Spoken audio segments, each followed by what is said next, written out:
So today I'm going to show you how to paint a variety of skies. We're going to keep it simple today.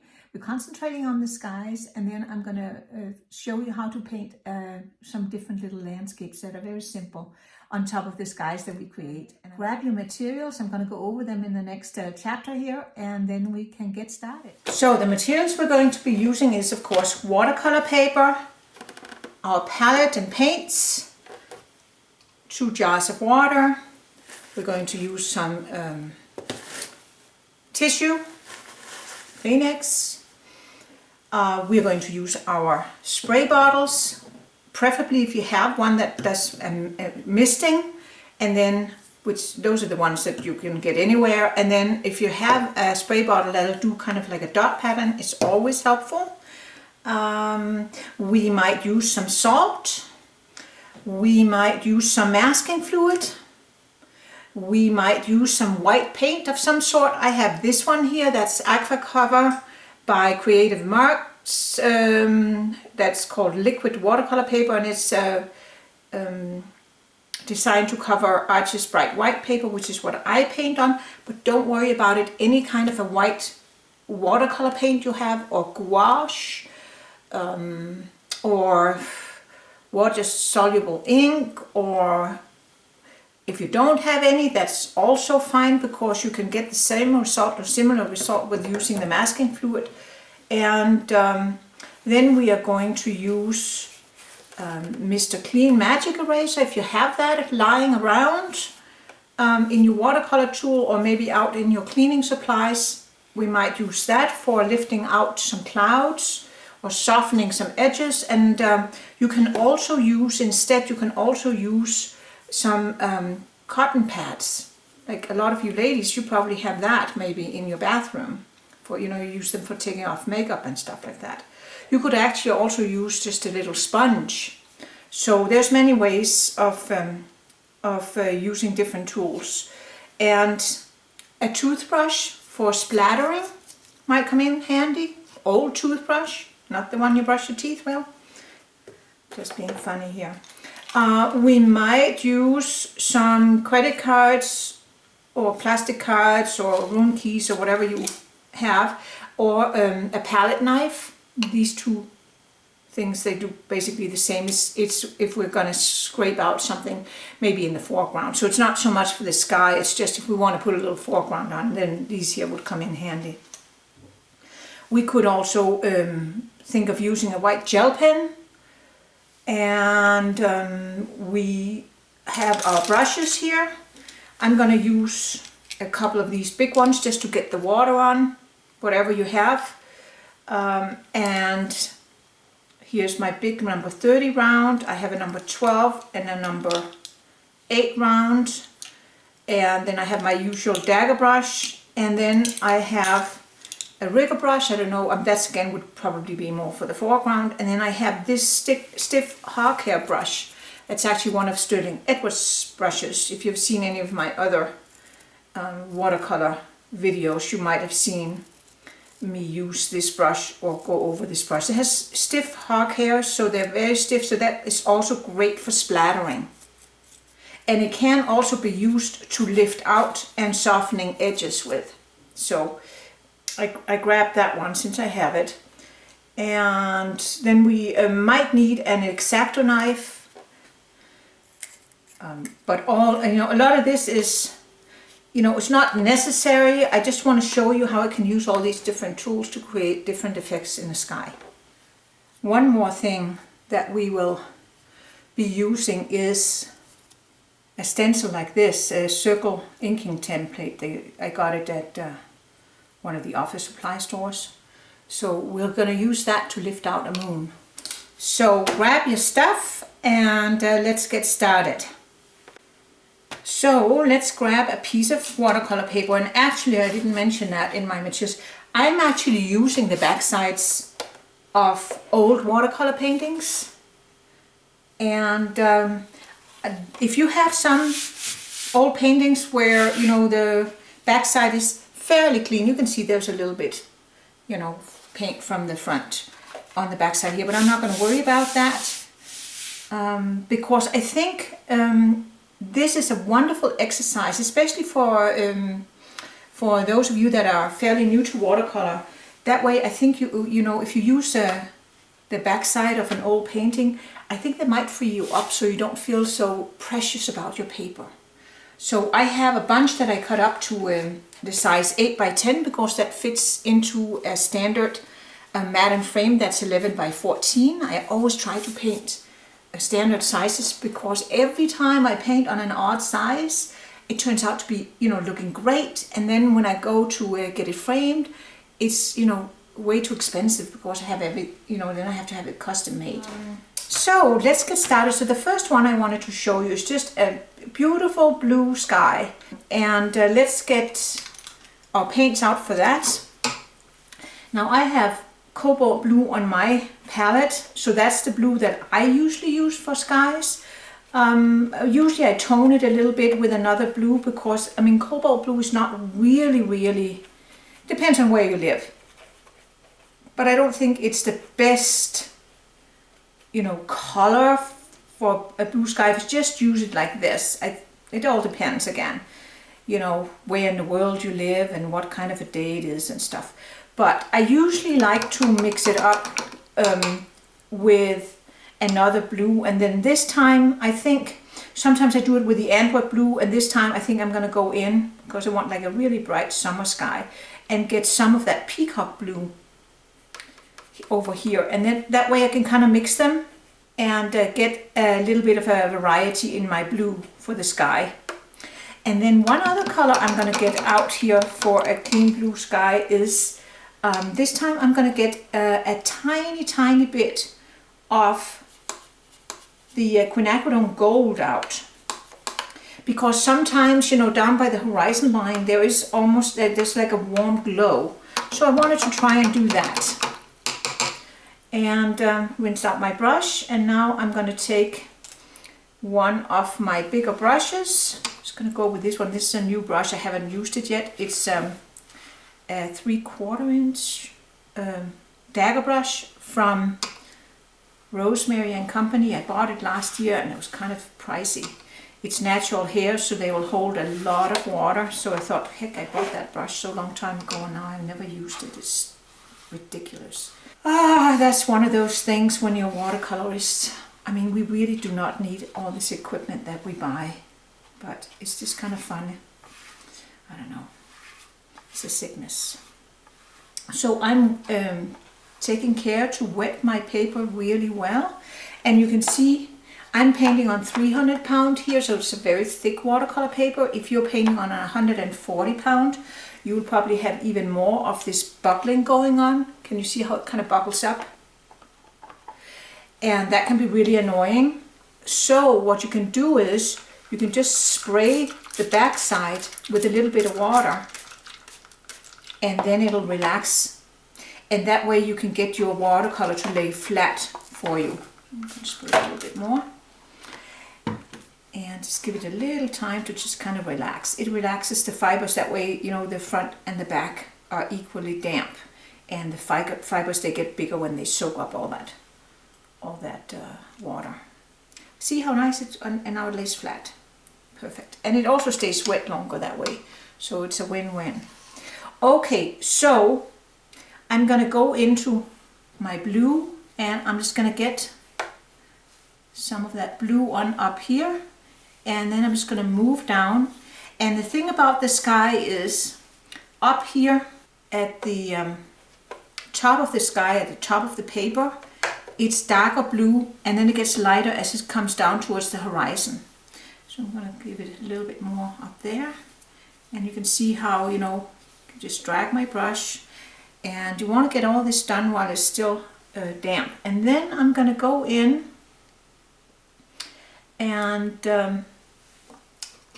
take another brush. I'm going to take my dagger brush, and I'm just going to get a little tiny bit of this quinacridone gold on, and just try and get a little bit of that sunshine down here, just like that. I don't want it to turn green. That's the key. That's why I chose quinacridone gold, because it's a warm yellow, and when we have it this diluted, it doesn't really turn green. But look at this, how beautiful that looks.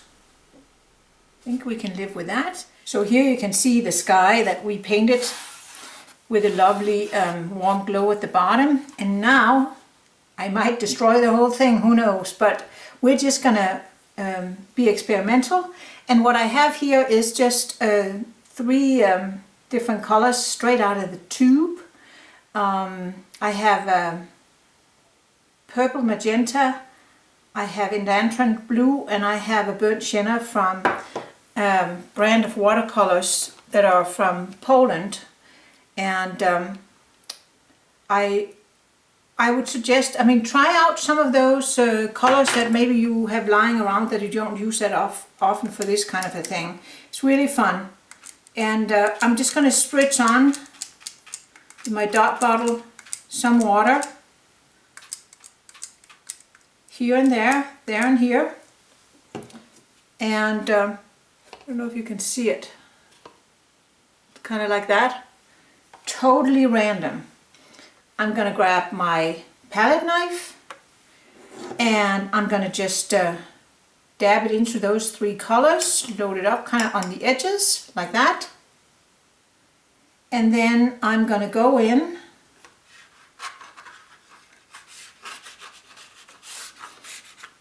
and create some patterns here. And it's going to hit dry and it's going to hit wet watercolor paper, and who knows what's going to happen here. I have no idea, and I'm just going for it.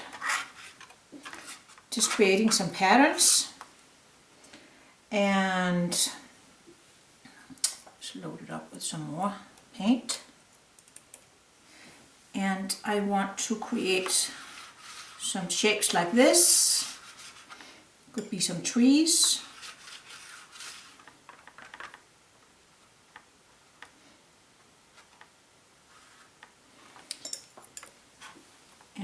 Let's get some going from here.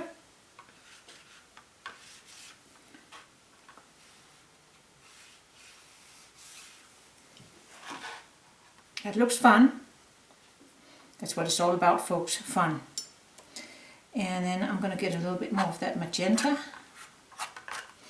And maybe I want to spritz in a little bit more down here.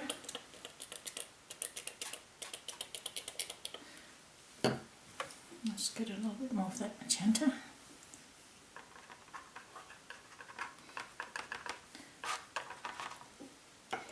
And I'm going to go in with just the flatter side.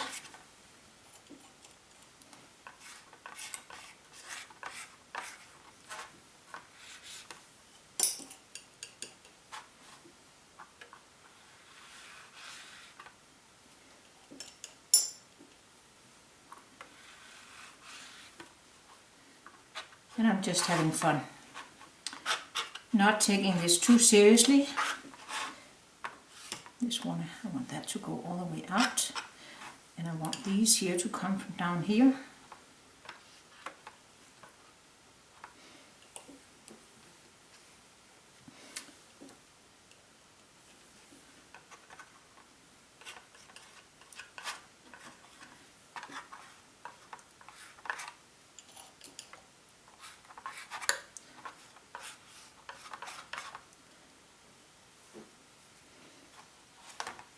And let's see, maybe I want to take a little bit of that burnt sienna I have here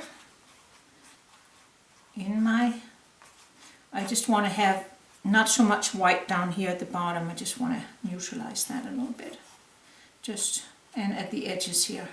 I'm a big believer in kind of pushing my viewers into the painting. That. Piece of land, I think, sticking out there. What do you think? So, I want to have it horizontal.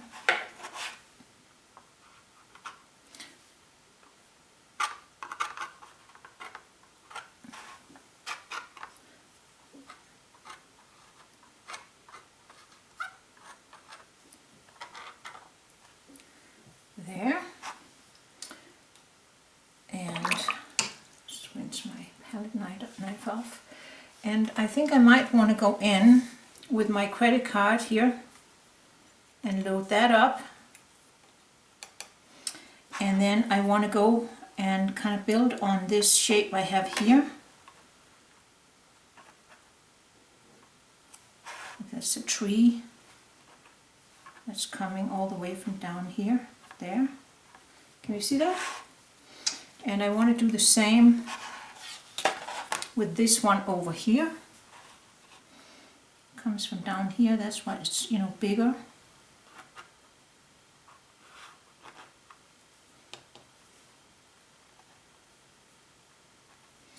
Make sure it doesn't have the same slant as the other one.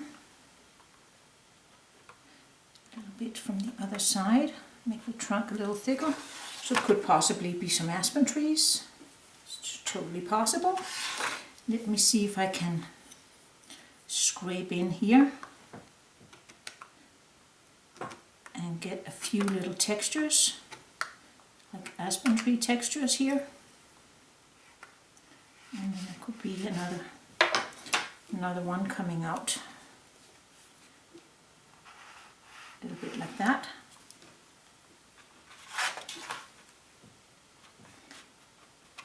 And I want to create some coming here, not quite as big. There. And then here, get a little bit more of a horizontal there. And maybe one kind of behind here.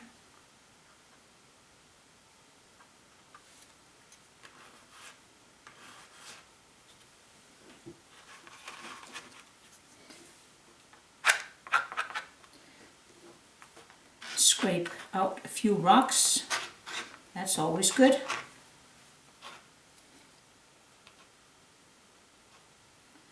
There. There's that. Pick up that little bit I have there.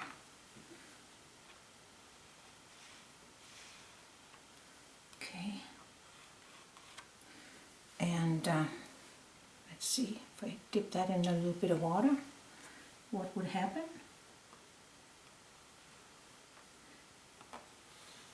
Yeah, then I could kind of extend that branch a little bit. Same here. And in here.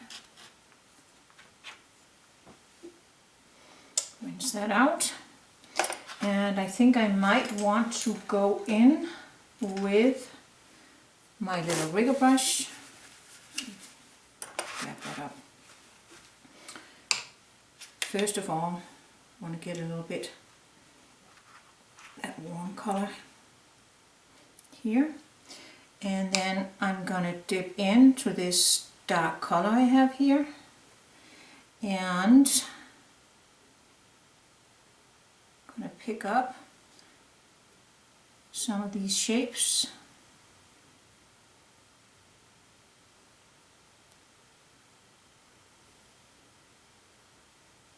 Fine tune them a little bit.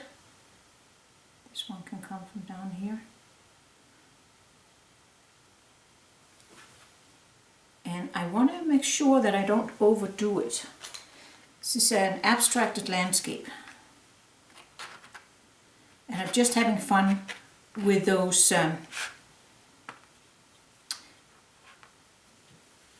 skies that we painted. Just, you know, once in a while you just got to play. That's what I think. And so let's just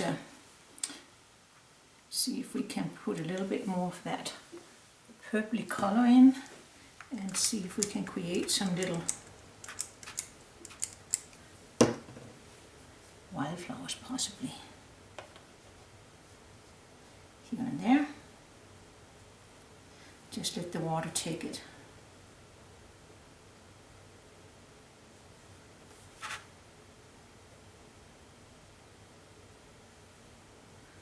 And if I lay my brush down so I can get that to skip a little bit too, that's great. So it kind of mimics those shapes there.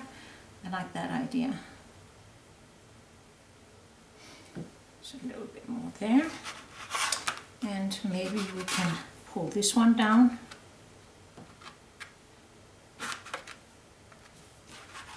There.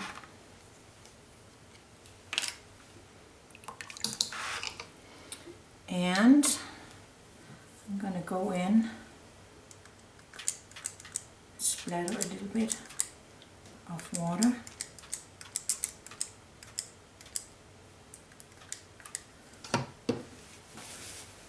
Pick some of it up.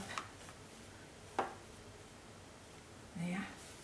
And then I'm going to go in with that method that we used for our foliage for deciduous trees, and I'm just going to put in a little bit like that. And I'm not doing them green because, you know, it's backlit and you can't really see the color, the true color. You know, when things are backlit, they just look dark.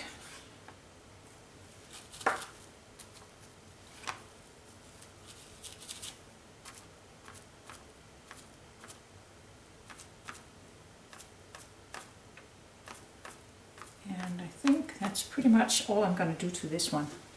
I think that looks fun. What do you think? Mysterious. So that concludes our lesson today on painting skies in watercolor. I hope you had fun. My next class is going to be about painting clouds. So we're going to concentrate more on the actual clouds, and I'm going to show you some different methods of doing that. So you have that to look forward to. And in the meantime, wishing you happy painting, stay creative, stay positive, and I'll see you soon.